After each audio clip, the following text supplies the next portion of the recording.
Hi. Okay. I've done this video at 15 minutes, 16 minutes, and 33 minutes. I'm going to try to get it in 10. I like them to be quick because I think that if you wanted to have a long discussion with me about it, you would be asking me questions. And it's a subject people don't really like talking about. I know that much.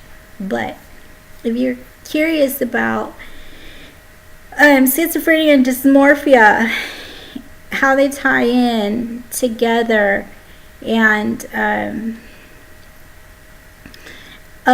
it can happen to you pretty abruptly, and not be a dysmorphia doesn't have to be a symptom that you have prior to getting schizophrenia if you didn't have it your whole life.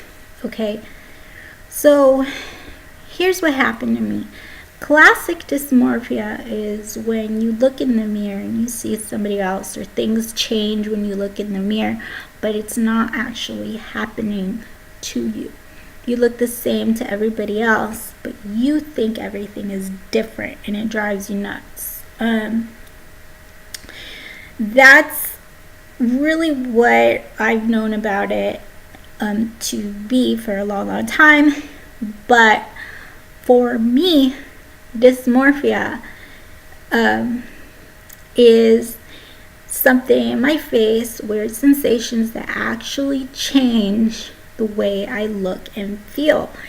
And for me, it is a side effect of my medication. It was only brought on with my medication. I did not have problems with my face. I am self-conscious as much as anybody else, but I keep it to myself. I'm not really I suppose people have noticed that about me, but it was normal, like anybody else who has issues. Like I said, I didn't have symptoms of schizophrenia my whole entire life. When I was younger, I was darker. I've talked about this before. Vitiligo does run in my family, but I never got white patches. I just lost a couple of shades in my skin tone. When I was younger, they called me morena because I was really, really dark, and I tanned really easily. But I'm not gang affiliated, okay? They just used to call me that in my family. And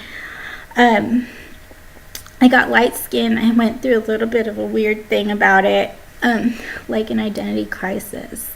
Oh my God, I'm not the same. People don't look at me the same. I'm not pretty anymore, whatever.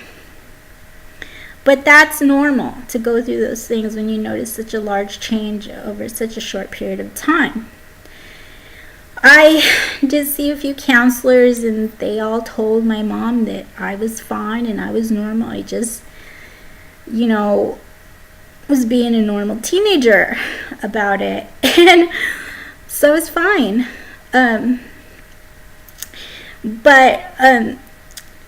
So what happened was my nose did get larger as I was growing up. It did get larger. And it's something I was made fun of a lot, but I used to look at my baby pictures and go, I don't think it's supposed to be this big. And I knew a lot of people go through changes. I've always known that, people will change themselves to look better. If your boyfriend breaks up with you, he might mess you up a little bit, but then you get a new boyfriend and he makes you pretty again. People go through that, and I'm aware of it, as are a lot of other people. It's just a normal thing. It is a little bit mental, and that's why I like to say that the whole world is schizophrenic. They just don't show symptoms yet. That's how I feel, but that's another subject.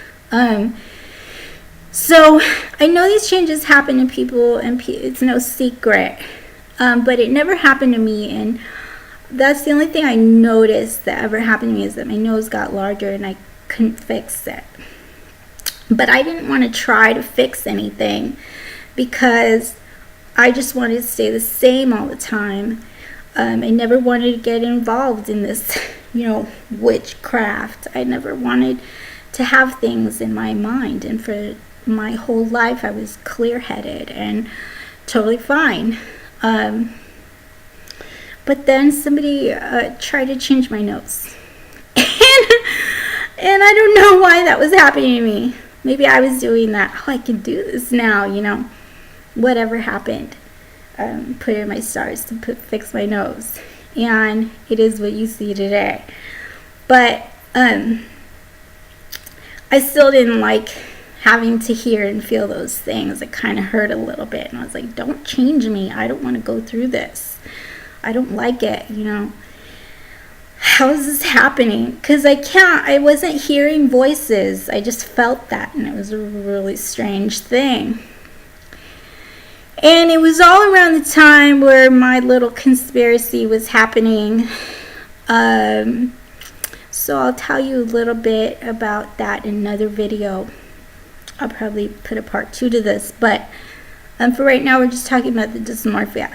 Okay, so my first medication was an antidepressant, and I didn't feel that I needed it. See, I went to the doctor, and I went to her with all these symptoms that I thought I was going to die of something. I thought maybe I had lupus. All this stuff was happening. Like, oh God, it wasn't anything. It's like if I got a paper cut, I thought I could feel it for too many days, and I thought it was an infection or something. I would make up all this stuff that was happening, and I really thought it was like something more serious. So I went to the doctor with all these weird symptoms, and she said, there's nothing wrong with you, but it seems like you might be going through something else. Why don't you go see a counselor and talk to them about what's going on with you that could help? Like, you're making up too much stuff. Maybe it's a different issue with your head. So I was like, yeah, a counselor. And she said, and I'm going to prescribe you these antidepressants. I go, but why? I'm not depressed. And she said, well, it will help you. And if you don't feel any better and you talk to a counselor, you can get off of them. But for right now, I want you on these antidepressants. She thought I was depressed. I go, but you're not a counselor. You're not a psychiatrist. The doctors have the right to do that to you. And these antidepressants made me have suicidal thoughts. As soon as I took them, I started hearing voices. Number one, I started getting suicidal thoughts. I think I've talked about this before too. And I immediately stopped taking them because I was going crazy. And I went to the counselor for one thing and one thing only. I could not get through. Like, people were trying to talk to me, but I couldn't talk to them back. And I couldn't really hear what they were saying. It was so faint. And I asked her about telepathy. So do you believe in that? Is that something that you can help me out with? Because I feel like I can't go to my friends and say, hey, can you come over right now, or something like that. And her idea was like, well, if you want them to, why don't you just call them? And I go, well, I haven't seen them in a long time. I don't have their number. So it was just like I wanted to talk to family members who lived far away, and I just wanted to say hi. And they weren't letting me do it. And she got worried about that. So after my first counseling session, she sent me to a psychiatrist.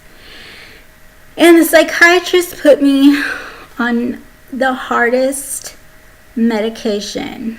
It was 2 pills. One for schizophrenia, and the other one to counteract its side effects, because the side effects could literally kill you if you don't take that second pill. I was on that for 6 months, and it was awful. Like, I could think straight, but I couldn't do anything else. I had to sleep 16 hours a day. I mean, life was not happening. And the other thing that happened with that medication and a lot of other antipsychotics is feeling sensations inside of your face and body that are moving around. It says feeling sensations that something is moving around in your face and body. That is a side effect of these antipsychotics, which is exactly what I didn't want. And if I didn't take the medications, they were going to send me to the hospital. I had such a hard time with these meds. I went to the hospital and I told them, there's a conspiracy happening here. I'm not insane. First of all is what they're doing with these medications. Second of all is what they're doing with my music. Like, everybody wants me to write for them, but they're not allowing me to do it for myself. And I don't know how they're taking any control over that. I'm not actually insane. But for some reason, people want to come into my house and steal from me. That is why I have my backpack. I had my backpack at the hospital. They took my backpack from me. They did 5150, grabbed me, every limb on my body, and threw me on the bed and tied me to the bed. Just for mentioning conspiracy. I think what I really did wrong was said that everybody does this to me, the president probably knows about it. That's the mistake I made. Everybody's doing this to me, the president probably knows about it. And they put me in the mental hospital after that. I was still refusing medication at the time. Like, they prescribing medications, but I was refusing them because I wasn't crazy. And I felt a serious conspiracy was happening. And I tried to explain it to the doctor. I thought they were going to bring the police, and the police were going to help me find the paper trail to all of my music. And, you know, I would have this big happy ending and everybody would know my name. That's what I thought. I told them, you know, papers and papers were sent to me, but very few of them were my songs. I threw the whole thing out. You don't understand. This is conspiracy. And it didn't work out for me. They labeled me insane. And soon after that, I was dysmorphic because of the side effect of the medications that I'm on. I'm on a different medication now, but that is still a side effect of those medications. So if you notice the changes in my face and the changes in my pictures, I notice them, but a lot of people tell me I look the same. But my family that I don't talk to anymore has sent me messages, you don't look the same. You're not the same. You've changed so much. They keep saying that to me. My old friends from when I was younger send me messages saying that to me. And that's why I'm making these videos, to try and explain what this dysmorphia thing is and how it's different. What's happening to me is different from classic dysmorphia. This is literally a side effect of my medication. I can't control it. If I could, I would look like myself every day. I wouldn't try to be prettier or better than anybody else.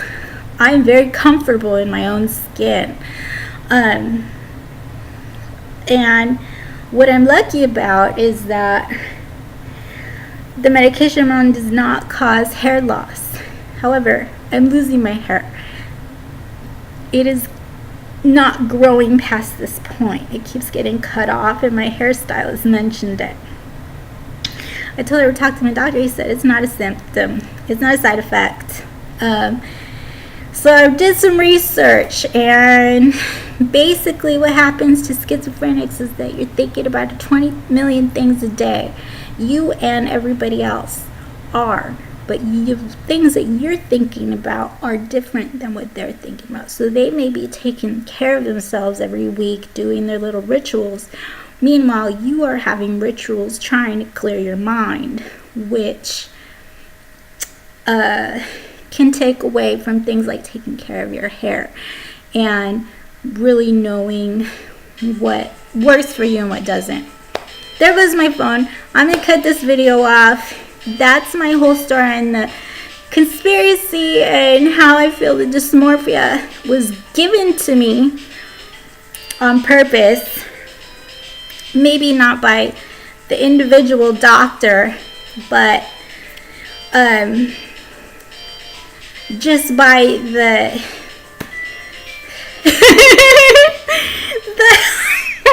the man, you know what I'm saying? So yeah, I still believe there was conspiracy. I may have helped bring it on by myself by never having gone to the studio or taking too long to go to the studio.